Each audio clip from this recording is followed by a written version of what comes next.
बिस्मिल्लाहिर्रहमानिर्रहीम। अस्सलाम वालेकुम दोस्तों, भाइयों, क्या हाल है? सब ठीक ठाक हैं? अल्लाह पाक से उम्मीद करता हूँ कि सब ठीक ठाक होंगे। दोस्तों, वीकेंड जारी हो सारी है।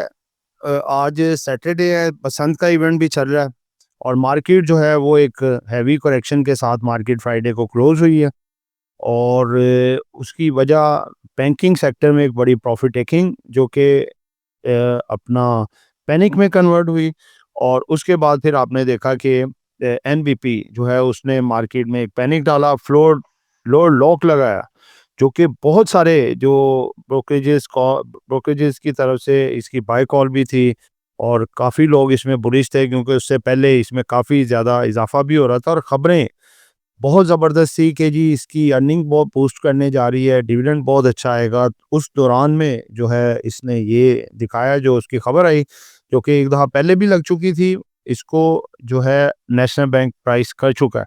लेकिन उसके बाद फिर इसको लगाई गई और फिर दोबारा इसको शहीद किया गया। हिसाब लगाएँ कि इतना बुरा हाल इस पे किया गया कि मैं कहता हूँ कि ये पूछना चाहिए इन लोगों को। देखें, कंपनी अगर बाद में वो डिक्टेशन दे रही है या वेरिफिकेशन दे रही है कि ये असल में हो चुका है माम, तो इसने जब ये खबर लगी उस वक़्त क्यों नहीं इसकी वो दी, ये देना चाहिए था। बहरहाल लोगों का इसमें काफ़ी फिर नुकसान हुआ। तो आगे ये अब क्या सूरत-ए-हाल है, क्या मामलात हैं, ये आगे चल के कोई थोड़ा-सा इसके बारे में बताएँगे। और साथ-साथ जो ज़बरदस्त किस्म के 6 आपके लिए ब्लू चिप स्टॉक देखें जिनके फंडामेंटल्स, टेक्निकल सब कुछ बताएँगे डिटेल से। और 3 पेनी स्टॉक जो कि मंडे को अपर कैप भी लगा सकते हैं। जी दोस्तों, शुरू करते हैं जी। स्टॉक 1 है जी हमारा बीओपी, बैंक ऑफ पंजाब। ₹40.09 पे बंद हुआ है जी। 81 पैसे का इसमें इज़ाफ़ा और कमी आई। और अगर आप इसका 1 ईयर का रिटर्न देखें तो वो तो जनाब बहुत ज़्यादा है। वो तो है 303.73%। It's a good gain. उसके बाद इसके अगर आप पॉजिटिव ट्रिगर देखें कि ये आगे मज़ीद बढ़ सकता है। नंबर 1, करेक्शन और कंसोलिडेशन का मरहला मुकम्मल हो चुका है। बड़े डिविडेंड और स्ट्रॉन्ग अर्निंग्स की उम्मीद है। बैंक सेक्टर की मुस्बत खबरें बीओपी के लिए फ़ायदेमंद हैं। मजबूत डिपॉजिट ग्रोथ और मुस्तहकम बीओपी बैलेंस शीट को सपोर्ट करती है। नंबर 5, हुकूमती या गैर मुल्की इन्वेस्टमेंट का रुझान बीओपी के लिए मुस्बत इशारे हैं। ये तमाम वो पॉजिटिव ट्रिगर हैं जो इसको मज़ीद आगे लेके जा सकते हैं। दोस्तों, दूसरा स्टॉक है जी एनबीपी, जिसके बारे में आपको बताया भी मैंने और मज़ीद इसमें ज़रा कुछ बताएँगे।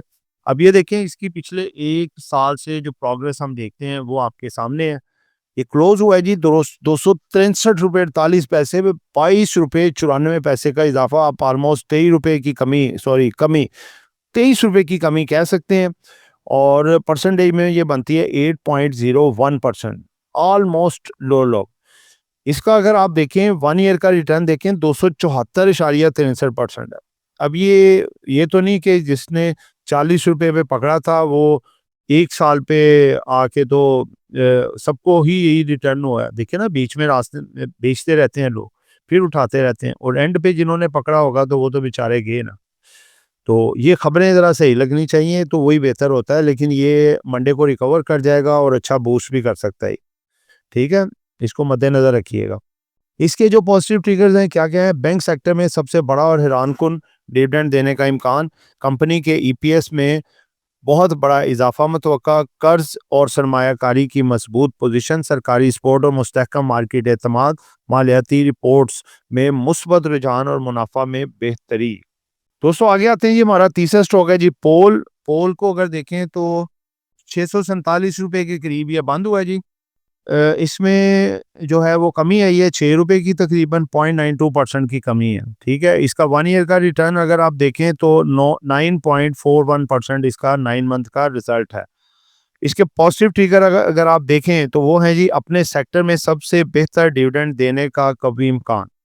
अपने सेक्टर का सबसे ज़्यादा अंडर परफॉर्मिंग शेयर रेट बढ़ने की गुंजाइश मौजूद है। दोस्तों, एक्सपेक्टेड है ये ₹23 से ₹25 डिविडेंड दे सकता है। और इसकी तरफ इन्वेस्टर काफ़ी लपकेंगे, आगे इसके रेट की भी एप्रिसिएशन हो सकती है। आगे जी तेल और गैस की बड़ी और मुसलसल दरियाफ्तें। दोस्तों, चौथा स्टॉक है जी हमारा एफएफसी, ₹576.77 पे क्लोज हुआ है। ₹13.27 की कमी आई है इसमें। अगर आप इसका साल का 1 साल का रिटर्न देखें तो ये है जी 53 रुपए 23 पैसे। अच्छा यानी कि रिटर्न कंसिडर होता है। इसकी अगर आप पॉजिटिव ट्रिगर देखें तो वो क्या है जी, एफएफसी में करेक्शन और कंसोलिडेशन का फेज मुकम्मल हो चुका है। मार्केट को ऊपर ले जाने के लिए एफएफसी जैसे हैवी वेट स्टॉक का चलना ज़रूरी है। डिविडेंड की डेट करीब आने पर एफएफसी में बाइंग इंटरेस्ट बढ़ सकता है। मुत्तहदा अरब अमारात की इन्वेस्टमेंट की खबरें एफएफसी के लिए पॉजिटिव हैं। मजबूत कैश फ्लो और रेगुलर डिविडेंड एफएफसी को सेव और रिलायबल स्टॉक बना रहा है। दोस्तों 5वें स्टॉक की तरफ चलते हैं तो वो है जी Hub Power Company. Hub Power Company को अगर आप देखें तो ये 228 रुपये 87 पैसे पे बंद हुआ है। 5 रुपये 71 पैसे की कमी आई है, 2.43% जो बनती है। इसकी अगर ट्रिगर्स देखें पॉजिटिव जो इसको उठा के मजीद आगे ले जा सकते हैं, उसमें है जी कि कंपनी हर क्वार्टर में डिविडेंड देना शुरू कर दिया है। अगले नताइज में मजबूत डिविडेंड और ईपीएस का इम्कान। हब पावर कंपनी BYD के की पाकिस्तान में बढ़ती हुई सेल से हब पावर को फायदा। पीएसओ और दीगर कंपनियों के साथ मिलकर ईवी चार्जिंग स्टेशंस लगाने के मुआदे। सरकारी अफसरान को अब सिर्फ ईवी गाड़ियां दी जाएंगी, दीगर पेट्रोल इंजन कारें नहीं। हब पावर मजबूत उम्मीदवार। छठे स्टॉक की तरफ आते हैं जी, जो हमारा ब्लू चिप में लास्ट स्टॉक है, ये है जी सुई नॉर्थ SNGP 111.19 रुपये पे बंद हुआ है। SNGP पॉजिटिव ट्रिगर्स क्या है जी, कंपनी के माली नताइज बेहतर आने की मजबूत तवक्का की जा रही है। मजबूत कीमत के लिहाज से शेयर गैर मामूली तौर पर कम कदर यानी कि अंडर वैल्यू पर ट्रेड हो रहा है। रेगुलेटेड बिजनेस मॉडल की वजह से इस शेयर में रिस्क निस्बतन कम है। कैश रेट्स एडजस्टमेंट और वाजबात के वसूल से मुनाफा में बेहतरी का इम्कान है। मुस्तहकम कैश फ्लो और सरकारी सपोर्ट SNGP की तवील मुद्दती बुनियाद पर मजबूत कर रही है। दोस्तों ये थे 6 हमारे ब्लू चिप। पेनी स्टॉक्स में है जी LSCCL, यूसफ वीविंग कैल, ये काफ़ी स्ट्रॉन्ग उम्मीदवार हैं आगे मंडे वाले दिन यानी कि नेक्स्ट वीक में अपर कैप लगाने के, और इनमें तेज़ी भी एक्सपेक्टेड है। आगे जी GDL एक नया IPO आ रहा है जी, Gani Dairies Limited. Peak Line Consultancy की तरफ से इन्होंने गनी डेयरीज के बारे में बताया जी। गनी डेयरीज का IPO 33 रुपये के रेट पर आया है, जो थोड़ा सा महंगा ओवर प्राइस महसूस होता है। डेयरी सेक्टर में मुनाफा की शरह पहले ही महदूद होती जा रही है, इसलिए इस रेट पर शॉर्ट टर्म में बड़ी लिस्टिंग गेन की उम्मीद रखना मुश्किल है। तो दोस्तों ये है कि इसको ज़रा सोच समझ के सब्सक्राइब कीजिएगा, वेट कर लें, मेरा ख्याल तो बेहतर है। मार्केट में आए तो फिर इसको लेना चाहिए। कंपनी का ग्रुप मजबूत और कंपनी ये आपको ऊपर भी बता चुके हैं।